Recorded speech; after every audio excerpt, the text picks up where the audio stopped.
Alright, so in this video, we're going to figure out, use the electrostatic force along with other forces to determine the charge. So what's happening is that you've been given two balls of mass m, and they both carry some unknown charge. Okay, let the charge be some q that we do not know. So I'm just going to put this in q.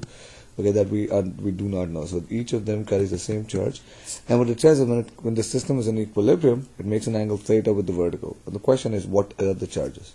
Okay, so here's what you do in this problem. You have to ask yourself, what concept can I use in order to answer this question?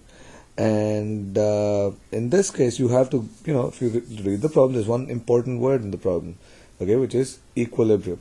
And it will ask, when something is in equilibrium, what do we know? Okay, and if you answered that the net force has to be equal to 0, so then you're on the right path. And so we'll use that idea. We'll use the fact that the net force is equal to 0. So let me draw the force on the right side ball. Okay, so the forces on it are mg down, the tension T out, and this electrostatic force pointing to the right. I'm just going to call it F sub E for now. And we know that this F sub E is going to be equal to KE q square over the distance between the two balls square.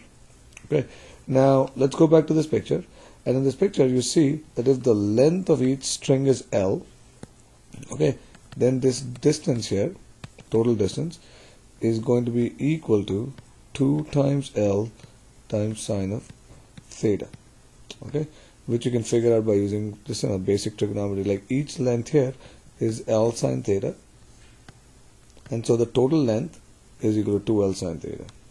Great. So we have that, which we can replace it with KE q square over 2L sine theta square.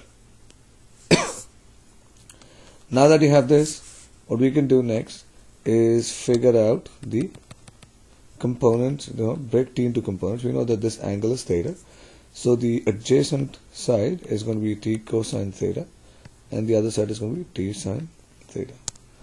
Now we're going to balance our forces out. So we know that T sine theta is equal to KE q square over 4L square sine square theta, and we also know that T cosine theta is equal to mg.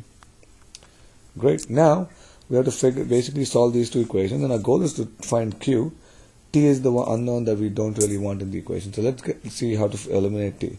In this case, all you can do is you can divide the first equation by the second equation, and essentially what you end up getting is T sine theta divided by T cosine theta. So you see right away T goes away, okay, is equal to KE q square over 4L square sine square theta, and this mg is also going to be in the denominator. Now what we have is, we have tangent of theta times, so I'm going to put the 4L square here, so tangent theta sine square theta mg over Ke is equal to q square. So this gives us the value of q. Q is equal to 2L sine theta, and inside the radical we have mg tan theta over Ke.